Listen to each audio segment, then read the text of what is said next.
Ons wil almal geken word vir iets. Is dit roem, geld, status, mag? Of is daar iets meer? I want to be known as the kindest Tracy ever, who always welcomes anyone. I want to be known that I love Jesus and believed in him. I think ultimately someone who made a difference. I want to be known by my legacy. Ons vind onsself in die wêreld, maar ons is nie van die wêreld nie. We in South Africa, we have a lot of unemployment. So that really concerns me a lot. The corruption situation in our country, I think, is the worst. Okay, taxis are reckless driving. It's bad. I see the economy as a problem in South Africa at the moment. Daar gebeur baie dinge. Oorloë, gerugte van oorloë, siektes, hongersnode, baie dinge wat die lewensgeluk van die mens onderlyn. Ons is geroep om te beweeg van concern na compassion, om nie pleinweg in kultuur in te pas nie, maar om die kultuur rondom ons te transformeer. Ons is geroep om city changers te wees, compelled by compassion. Geleentheid om ons ook te belyn met die waarheid oor wat hy oor ons uitgespreek het. Ons jaartema wat sê, sy heerlikheid in ons word sy liefde deur ons. Met ander woorde, die waarheid wat oor ons uitgespreek is, toe ons onsself herbelyn het met wie hy is en wat hy vir ons gedoen het, ons hom weer aangeneem het en gekies het om in hierdie verhouding te leef, is ons gemerk deur sy heerlikheid. Maar nou is die uitdaging om nie net met hierdie heerlikheid te leef nie, maar sy heerlikheid sigbaar deur ons lewe te maak. En die voermiddel van dit is natuurlik sy liefde. Hierdie reeks is so belangrik, dat die hele Doxadeio reg oor die wêreld hierdie selfde reeks nou preek. Hierdie reeks gaan jou en my help om te verstaan dat ons nie sy liefde hoef te verdien nie. Ons het dit al reeds ontvang. Nog voor ek en jy iets kon doen, was ons al reeds geliefd. En as ek en jy van daardie waarheid kan leef, dan begin ons leef met oop hande. Ons wat sy liefde ontvang en sy liefde verstaan, begin sy liefde deur sy gees in ons vir mense om ons wees. Ons gaan in die volgende paar weke, 4 weke, gaan ons reis deur die kaart met 'n kaart van liefde. 'n Kaart wat ons gaan help en ons op reis neem waar 'n lewe van selfsugtigheid verander na meelewende, medelydende liefde. Nie net liefde wat 'n woordjie is nie, maar liefde wat 'n uitdrukking het. 'n Plek waar ons liefde beleef, waar ons hierdie liefde aanvaar het en waar ons nou kies om hierdie liefde uit te leef. Ons gaan 'n bietjie gesels oor wanneer liefde nie meer 'n beloning is nie, waar ons verstaan dat liefde is wie ons is. Ek wil net daar stil staan en ek wil hê ons moet die omvang van dit verstaan. Dat ons nie liefde moet word nie, maar dat ons moet verstaan dat ons liefde is. Want jy sien die een wat in ons is, die een wat ons geroep het, die een wat ons verhouding met hom herstel het, sê in 1 Johannes 4 vers 8b, hy is liefde. So wanneer hy in my gestalte vind, en ek in my verhouding in hom groei, dan word ek soos die een wat ek aanhang. Ons het dit oor en oor gesê in ons vorige reeks, 2 Korintiërs, waar ek getransformeer word na sy gelykenis. Met ander woorde, as hy aan homself toeskryf dat hy liefde is, dan word ek en jy nie liefde nie. Ons is liefde. Maar ons het nodig om te kies om te reageer op daardie waarheid en hoe ons lewe uitdrukking daarin gee. As ons net dink aan die Korinte kerk, ons het so 'n bietjie daaroor gesê in ons vorige reeks, dit was 'n kulturele diverse omgewing. Die kerk was geposisioneer om alles te kon doen. Hulle het vermoëns gehad, hulle het geboue gehad, hulle het musikante gehad, hulle het mense gehad wat goed gespreek het en gepraat het. Maar Paulus kyk na hulle en hy kritiseer hulle, want die een ding wat die belangrikste ding was, as jy al die plastiek van die wêreld een kant toe sit, kritiseer hy hulle, want hy sê vir hulle, julle het nie die liefde nie. Julle uitdrukking aan die gemeenskap is nie aanvaarding nie.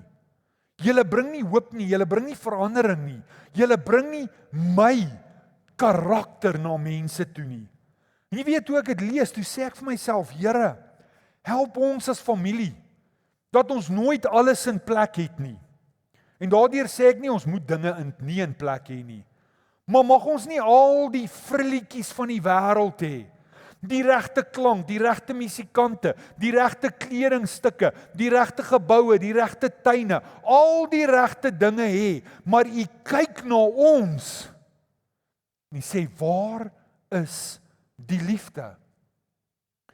Want een ding is seker, as ons deure vandag moet toemaak en die gemeenskap mis ons nie, dan het ons doel gemis.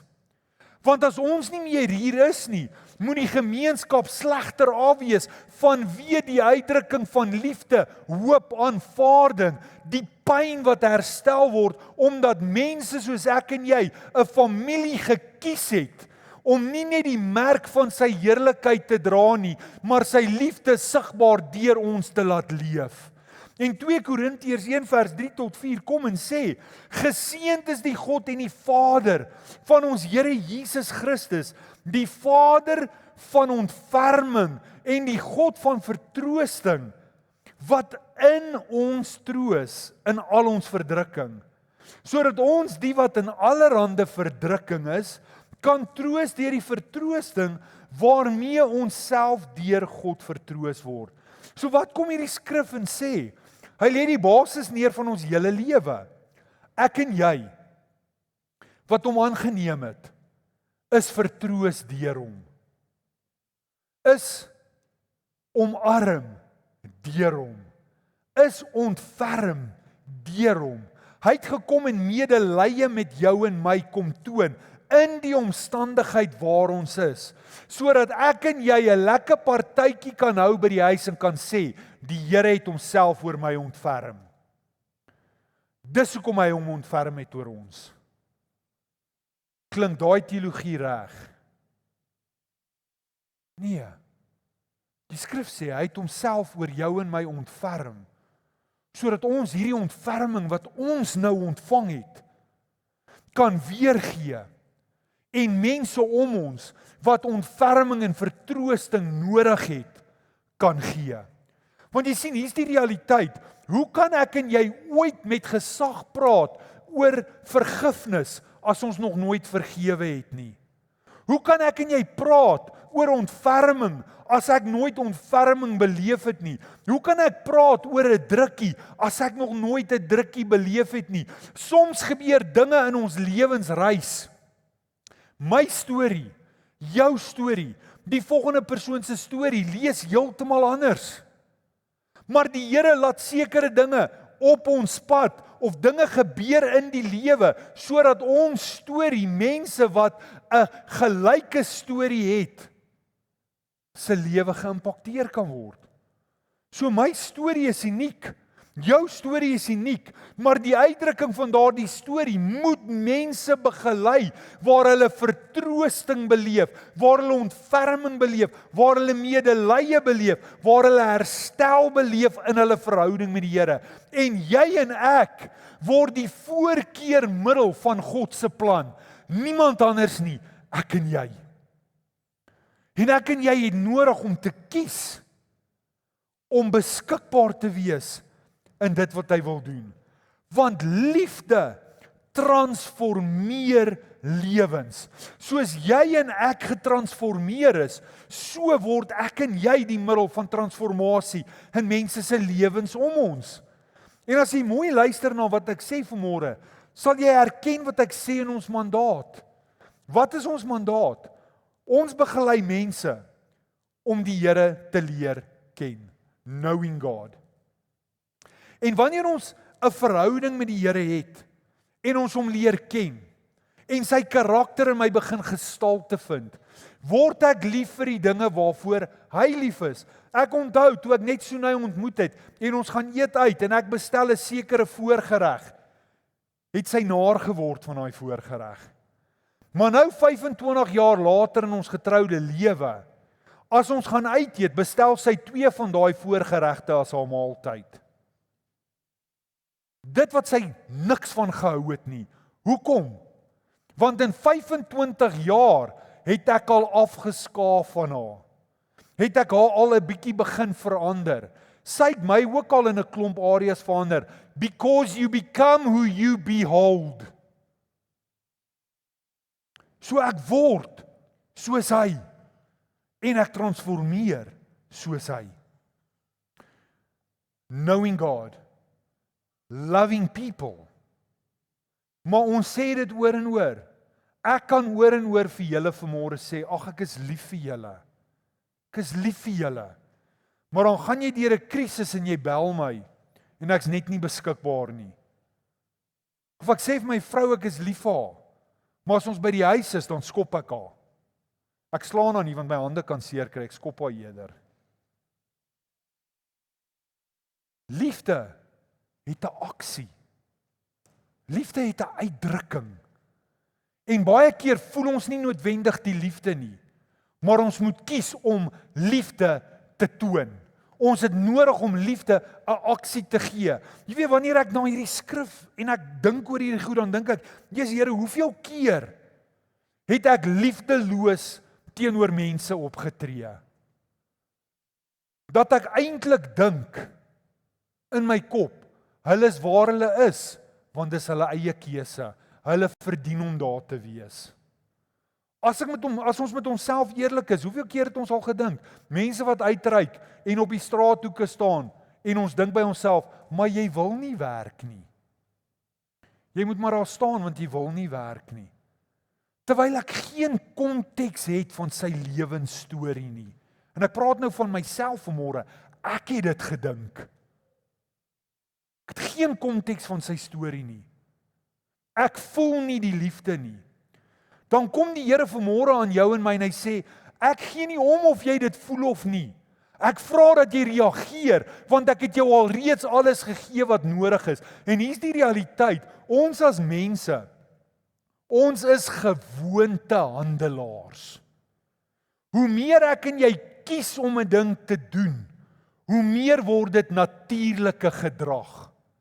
So hoe meer ek en jy kies om te reageer, hoe meer word dit my natuurlike instelling en dan leef ek later van my natuurlike gedrag. Ek is gemerk deur sy heerlikheid en ek kies nou om hierdie heerlikheid tentoon te stel. Ons lees 'n storie in Lukas 15 wat vir jou en my so 'n mooi voorbeeld is. Maar dis 'n reis deur hierdie storie, want ons sien altyd net die karakter van die goeie vader en die verlore seun en die ander boetie. Maar as 'n mens net dink aan die liefde van die vader in hierdie storie, dan is dit die liefde wat ek en jy gemandateer word om vir mense voor te hou. Hierdie liefde wat sy seun so omhels het. Nou ek wil jou vinnig deur hierdie storie vat en ons gaan 'n bietjie meer oor hom praat ook, maar net inleidend, daar's 3 karakters in hierdie storie. Die eerste karakter is die verlore seun. Hierdie seun wat nodig het om liefde, ontferming en medelee te beleef. Iemand wat ons kan sê, het gekies om op 'n dwaalspoor te gaan. Sy vader het nooit ophou lief hê nie. Al was sy pa hoe seer gemaak. Die tweede karaktereienskap, en dis ook een wat vandag, dink ek, oral sigbaar is.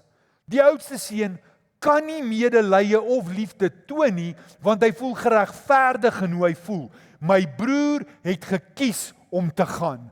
Vrede vir hom. Ek kan niks aan sy situasie doen nie. Ons weet nie of hy ooit met hom gepraat het nie. Ons weet nie of hy hom gaan probeer haal het nie. Ons sien net dit wat in die skrif staan, vrede vir hom, hy het gegaan. En hoe druk hierdie oudste seun sy lewe uit? Hy werk op die plaas. Hy tel dit op wat sy broer moes gedoen het. Die werk moet aangaan en 2 se take word skielik op 1 en hy dink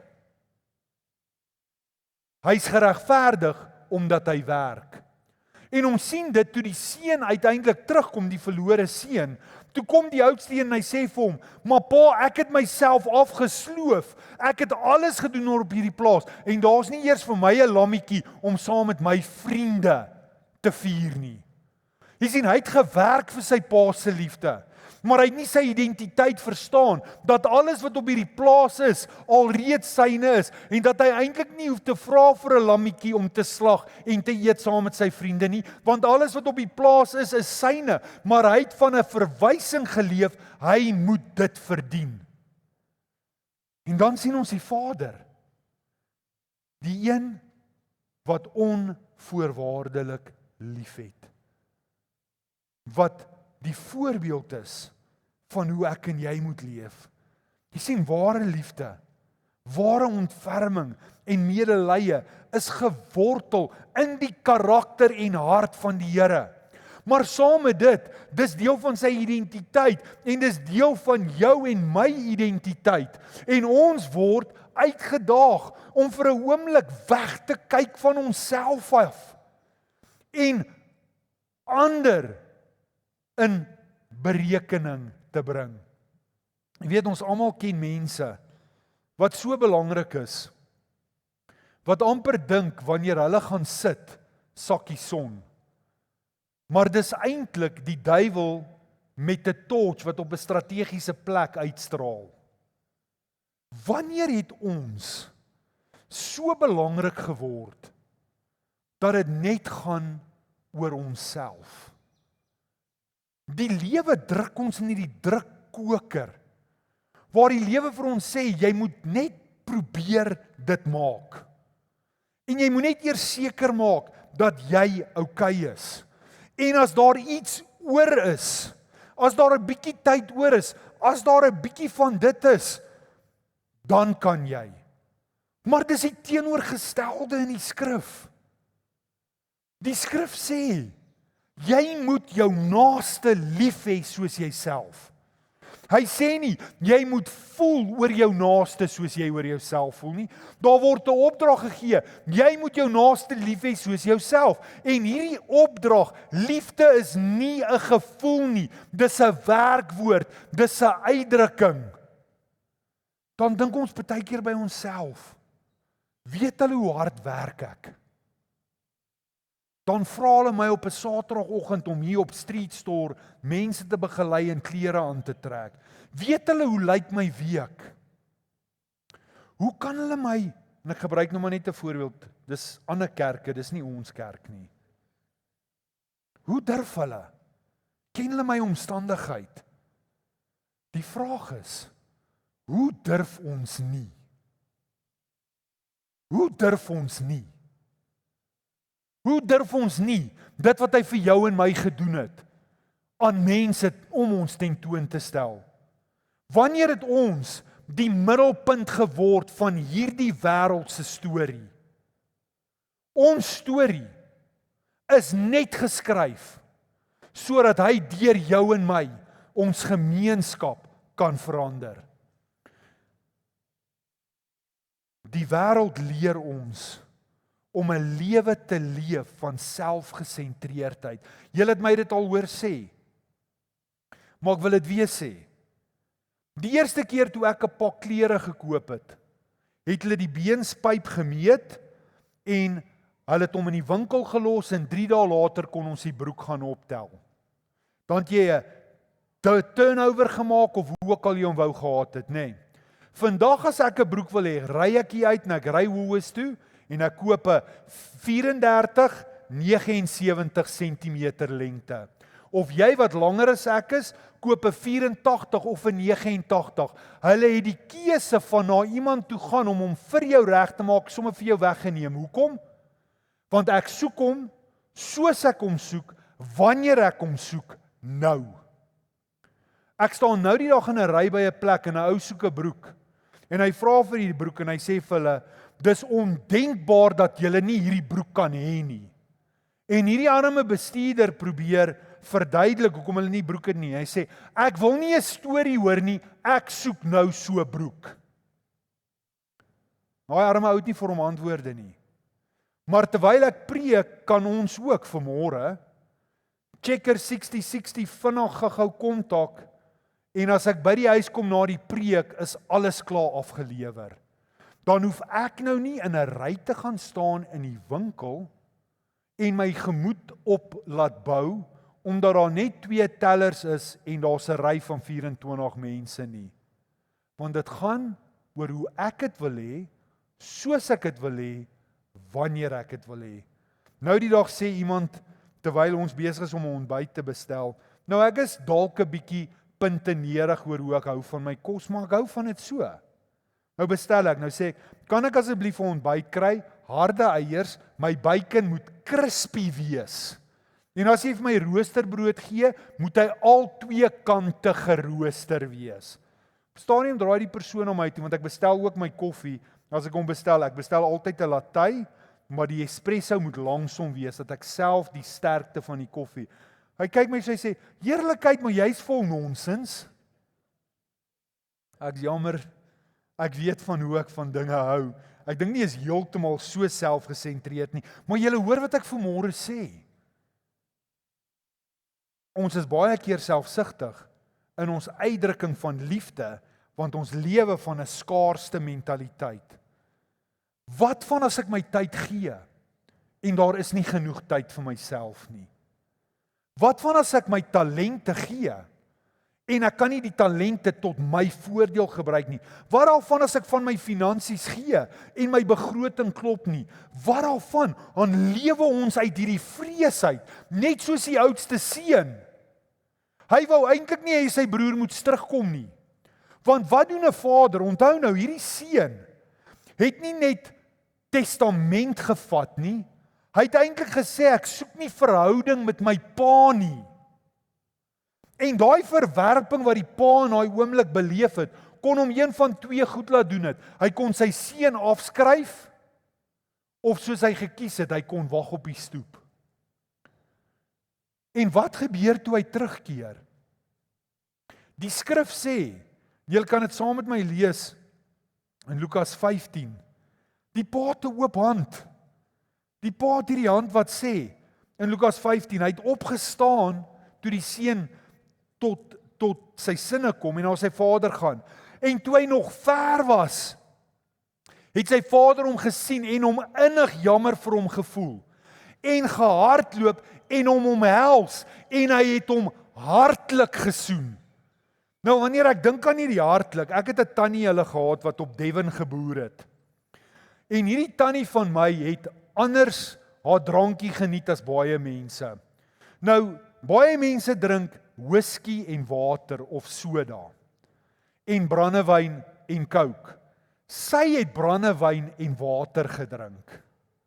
En jy weet daai een tannie wat jy nie by wou gaan kuier nie, want hulle soen jou altyd op. Ag, kyk hoe groot het jy geword, kom 'n bietjie hier, en sy gee jou 24 soene. En ek onthou altyd as 'n kind, as ons plaas toe gaan, dan het ek gedink, hoe gaan ek wegkruip? Want ek gaan nou weer in daai, en sy het ook, sy daai tyd, ek dink sy het Camel gerook, so, hierdie Camel brandewyn en water reuk, was, En ek was baie lief vir daai tannie, maar sy sou so in jou jy kon nie wegkruip nie. Jy het gebid vir COVID en vir maskers, maar daar was nie so iets nie. Sy het jou opgesoen. As jy klaar was, moes jy jou gesig gaan was, want hy was nat. As ek daai skrifgedeelte lees, kry ek daai prentjie. Hy het nie gewag vir sy kind se jammer nie. Hy het nie gewag vir 'n verskoning nie. Hy het in sy kind ingeklim.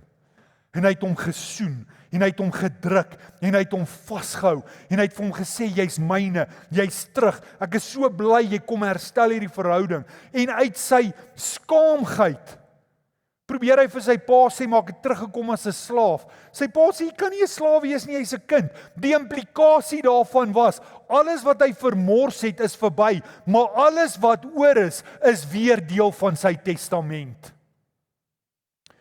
Alles wat weer op hierdie plaas is, word tussen jou en jou broer gedeel.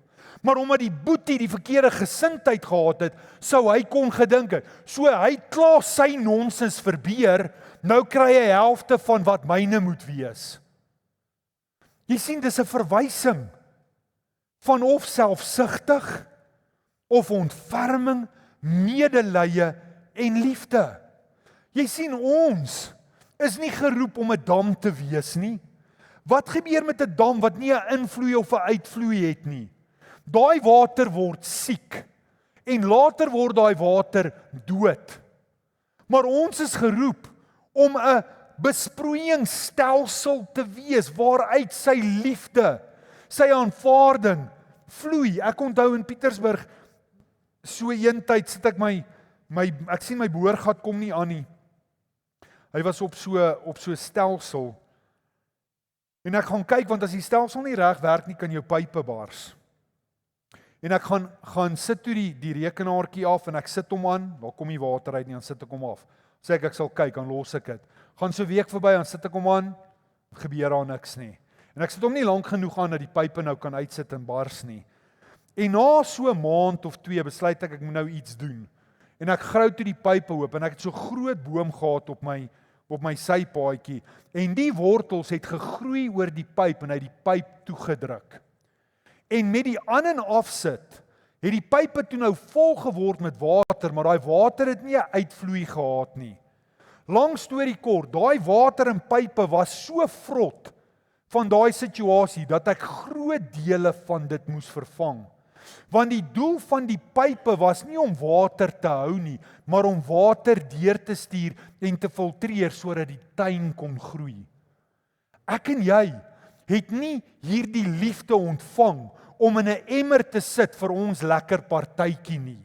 Maar ons het dit ontvang om 'n geestelike besproeiingsstelsel te wees waar ander mense by ons waterstrome kan sit en versadig kan word, skaduwee kan kry, liefde kan vind en hoop kan kry. Maar ek en jy het nodig om 'n keuse te maak, al voel ons nie die liefde nie, om die liefde te toon.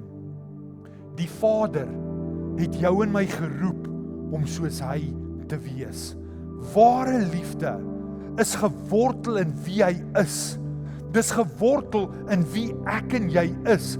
Ons moet net kies om met 'n oop hand te leef en nie 'n emmer te wees nie, maar 'n pyp, 'n besproeiing vir mense. Ons het nodig om konstant in ons lewe hierdie selfsug aan te spreek en te sê, nie wat ek wil nie, maar wat hy wil. Jy weet, en ek wil jou uitdaag vanmôre met net 1 of 2 praktiese goedjies. Want baie keer sal ons sê dis nie selfsugtig nie, maar dis hoe selfsug groei. As ons as gesin nou vanmôre hier uitry en ons sê, kom ons gaan eet vanmôre vinnig ietsie iewers. Hoe klink daai gesprek in die kar? Ons gaan enige plek behalwe Hoompie. Ja, maar ons gaan Hoompie toe. Ja, maar ons gaan nie Hoompie toe nie. Ek is die hoof van hierdie huis en ek sê ons gaan Hoompie toe. Hoekom moet ons Hoompie toe gaan? Want die farmhouse is die beste breakfast. So niemand het te sê nie, omdat jy Hoompie wil hê. Vrydag aand speel die bulle. Ons praat nou nie baie daaroor nie. Maar jou vrou wil dalk 'n fliek op DStv kyk. Sorry my vrou, ons kyk rugby. Jy kan jou movie tape op die harde skyf. Maar hoekom kan ons nie jou rugby tape nie, want ek betaal die rekeninge. Yes, ek sien nou die vroue skit. Ek hoop dit gebeur in julle huise nie. Is dit 'n aanloop tot eie ek, tot eie wil, tot selfsug? Jy sien, as ons in die klein goedjies selfsugtige uitdrukkings het, hoekom gaan dit anders wees in die ander goed van ons lewe? Jy sien, as ek kan saamvat vanmôre, die jongste seun het sy pa gesien as 'n bank, dit wat ek uit hom kan kry, en nie wat ek kan gee nie. Gee my geld. Die oudste seun het die vader gesien as 'n werkgewer. Betaal my vir dit wat ek doen, dit wat ek verdien, gee dit vir my. Albei lewe met 'n selfsugtige ingesteldheid, omdat hulle nie die Vader liefhet vir wie hy is nie. Ek en jy het die voorreg om hom lief te hê vir wie hy is. En dan sê die skrif gee vir ons die waarborg, soek hom, soek verhouding met hom, en al die plastiek van die wêreld en die maatstawe en die meetstawe van wat ons sien as belangrik, gaan wegval. Dan gaan ons skielik nie meer ons tyd as ons tyd sien nie. Ons begrotings as ons begrotings nie. Want wanneer ons oor dit praat as myne, het ons al reeds klaar 'n probleem. Want dit is nie my tyd nie. Dis aan my toevertrou. Dis nie my vermoëns nie. Dis aan my gegee. Hoekom? Om sy liefde tentoon te stel vir mense om my. Jy sien, die reis is om van selfgesentreerdheid te verander na liefde en ontferming. Ons het sy liefde ontvang. Ons word hierdie liefde en ons deel dan die liefde met die mense om ons. As ek 'n laaste ding kan sê, Jesus het soveel meer in jou en my lewe kom doen as om ons te kom vergewe van sonde. Hy het ons kom herstel, ja, maar hy het wonde genees. Hy het identiteit genees. Hy bring nuwe lewe.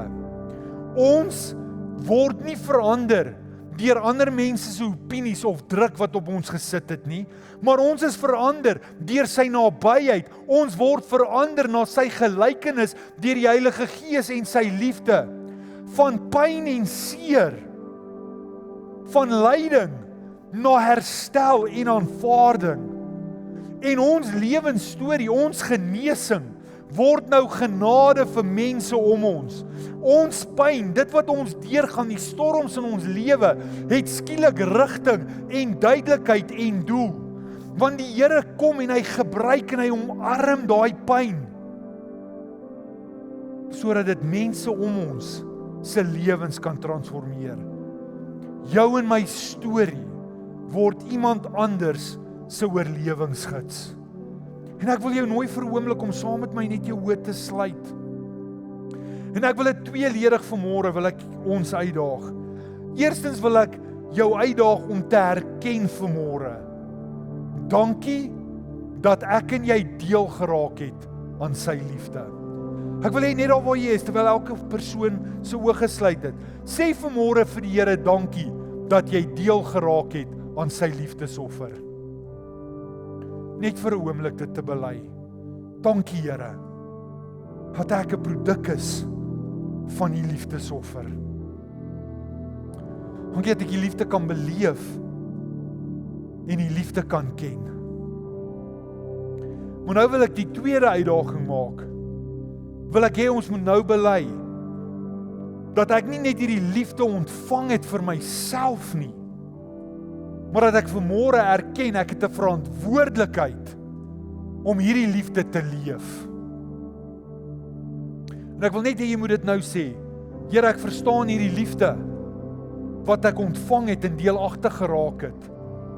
Nie net vir myself is nie, maar dat ek dit nou moet leef. Jy dit net vir 'n oomblik vir hom sal sê.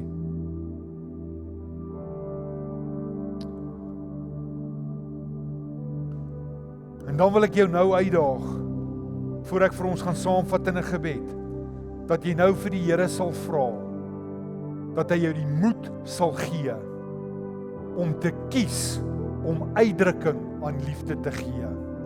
As dit jou tyd vra, as dit jou talente vra, as dit vermoëns vra, wat ook al die Here vra, dat ek en jy sal kies om uitdrukking te gee aan sy liefde, gemerk deur sy heerlikheid, sy liefde sigbaar deur ons.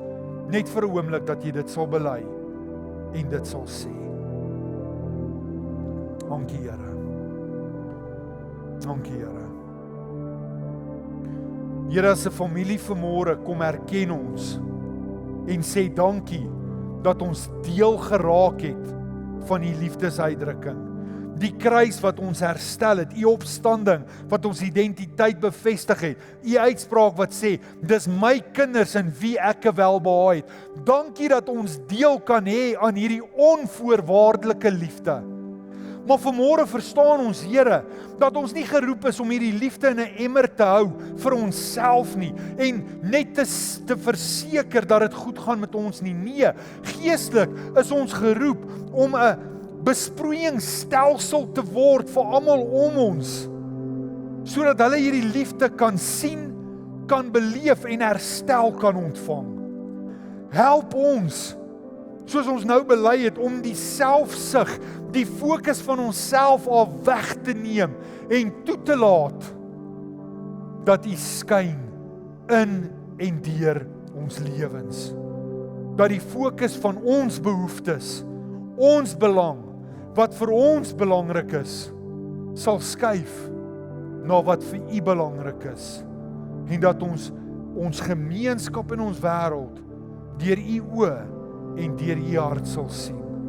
En ek dank U daarvoor in Jesus naam. Amen. Net voor ek gaan oorgie aan Chantel, ek het al reeds vanmôre genoem deur ons street store en deur die sopbottels. Dis 'n praktiese manier hoe ek en jy kies om dit te kan doen.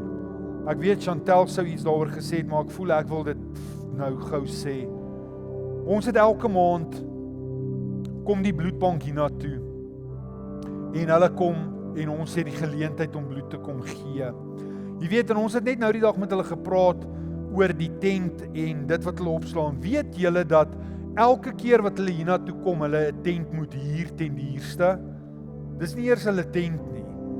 En ons het toe vir hulle gesê, ons wil nie hê dit moet julle iets kos nie, want dit is 'n uitdrukking van ons wat liefde kom toon. Nou dis vanmôre nie in ons gesig nie, maar ons het hulle geskuif na die klubhuis toe van die skool, aan my regterkant, as jy hier afstap, net daar onder by die rugbyveld.